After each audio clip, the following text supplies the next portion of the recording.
Is the coronavirus part of God's plan to wake us up?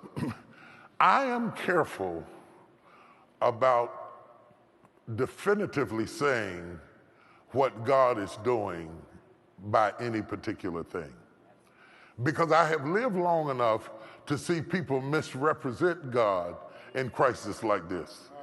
I remember 9/11, and they said that God was trying to purge New York, and people are always quick to speak on what God is doing. But the truth of the matter is, I don't know whether it is part of God's plan to wake us up, but I do know that the coronavirus is waking us up. Yeah. I don't know whether he sent it or whether he allowed the enemy to send it for whatever reason. But I know that one of the benefits of the burden of the coronavirus is that it is waking us up. How is it waking us up? It's waking us up in a lot of ways. It's waking us up that the silly bickering we have been doing for the last decade now seems foolish in the face of a real attack. It is waking us up to appreciate the walk of faith in a way that we didn't appreciate it before. See, now you're fighting wanting to come to church, but before, when you could come, you were staying at home in the bed.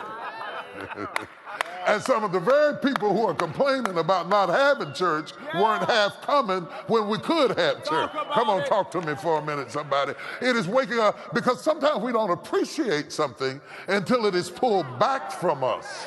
And when it is pulled back from us, we have a deeper appreciation. It is waking us up to the perspective that we must bring our church experience into our house.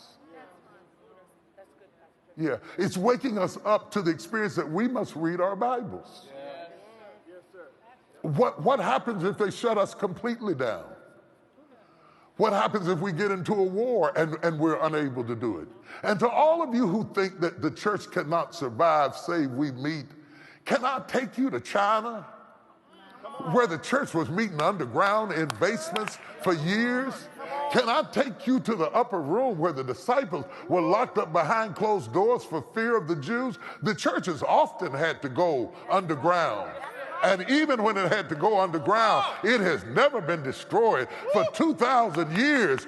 Many times we have gone through periods and eras where the church had to go underground to survive. Hitler was trying to kill the church. The enemy has always been after the church, but the church has always survived every attack, whether it was a virus or a man. Jesus said, upon this rock I will build my church, and the gates of hell shall not prevail against it. What is happening now is that this new kind of saints we got now, who are more church members than they are saints, are having to become saints in a way they didn't have to before, because the pacifier is taken out of your mouth of being able to depend on somebody else to pray for you. Now you got to get down by the side of your bed like your grandmother and pray yourself through and drive the enemy out of your house. Now you got to go, I'm going to really go old-fashioned and get you some consecrated oil and anoint your house and say, coronavirus, you shall not come in my dwelling place. And I anoint the head of my doorpost, and I anoint every wall and every window. And you got to walk through your own house and plead the blood and sanctify your space. Since you're in the house anyway, you might as well use it to overcome the enemy that's come against your life. Yes, it's waking us up. It's waking us up. And it is high time that it wake us up. I am just careful about saying what all God is doing, because I have learned in my life that sometimes it takes you 20, 30 years, and you look back in retrospect to fully comprehend what God is doing. Whatever God is doing, I can tell you this, is bigger than America. Whatever he's doing is global. It's reaching all over the world. Whatever he's doing, I don't see us arguing over who's got the biggest weapons anymore, because God had a weapon that outdid all the weapons we were talking about. I don't see us fighting and arguing between Democrats and Republicans. Sometimes it takes a common enemy to create unity.